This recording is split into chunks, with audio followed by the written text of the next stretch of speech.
One of the most controversial topics in BMW M history, the E92 M3 versus the F80 M3. Did BMW make a mistake with this car? Let's find out.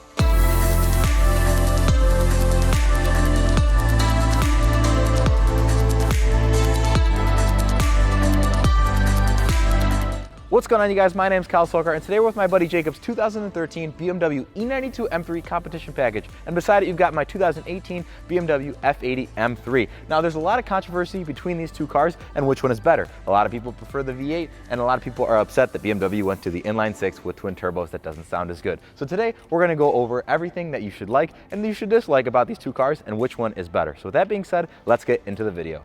The BMW M3's whole heritage was built off of creating a pure driving experience for its owner, and that S65 does a phenomenal job at that. It's a 414 horsepower, super high revving V8 that sounds like nothing else. It's absolutely incredible and makes this car super special. And then on the contrary, you've got BMW's S55 motor that produces 425 horsepower. It's a twin turbo inline-six that's highly tunable and absolutely blows away the performance of the E92 M3. But why is it that people still choose to buy this car over this one? People still choose the E92 M3 because it sounds amazing, but it's got a naturally aspirated motor, which is true to the heritage of the BMW M3. You've got the E30, the E36, the E46 that were all naturally aspirated. Now, this was the first V8, of course, and it was essentially the last V8 for now. And then this kept the inline-six, but it added two turbos, which took away from a lot of the actual, congruency with the heritage, which people just didn't like. A lot of people don't. So it's up to you whether or not you like, the tunability of the F80 or, the naturally aspirated rawness of the E92. So briefly walking around both the cars so you guys can see a difference in the aesthetics. You could see obviously the F80 looks a lot meaner in its kind of front end, and the E90 looks a little bit softer, but also incredibly beautiful. Looking right here, you can see, of course, it's got a power bodge as well as the F80, which is true to the E46 generation that kind of introduced that with BMW M3s. Looking down here, you can see, of course, nice aggressive front bumper that, of course, is on the F80 as well, just in different styling. This is a competition package, so it's got the competition style wheels. My car is not, so it's just got the OEM 19s.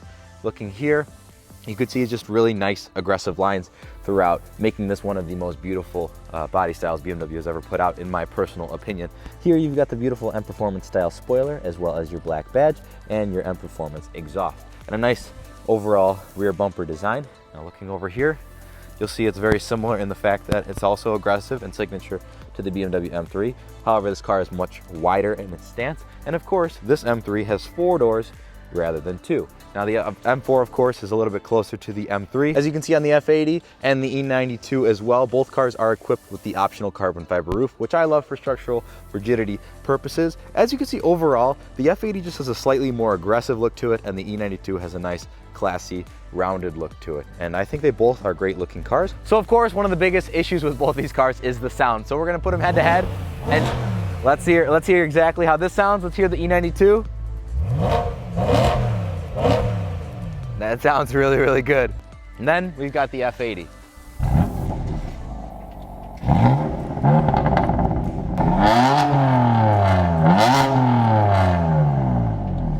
So, of course, the F80 does not have the kind of sound that the E92 M3 does. It's just not going to happen with a twin turbocharged inline-six versus a gorgeous naturally aspirated V8, but they both have their pros and cons, of course, just like any other two vehicles would.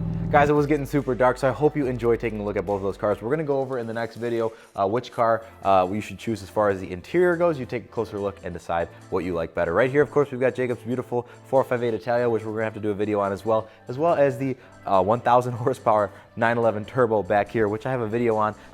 Guys, I want to thank you so very much for taking a look at the E92 M3 and the F80 with me. There's going to be more content coming up and a full review of this car very soon. Drop a comment down below with what you think sounds better, the E92 with the catback and performance exhaust.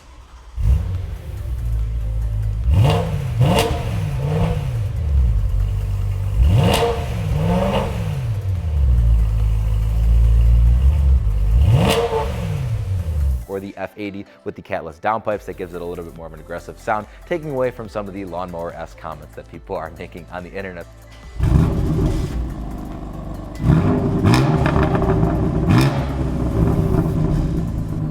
Guys, as always, like this video if you liked it, dislike it if you didn't. Stay tuned and subscribe. Hit the bell so you can see this review, and you can see the review on this gorgeous 458 Italia that's coming soon, hopefully this week. So guys, as always, thank you once again for watching, and I will see you in the next video.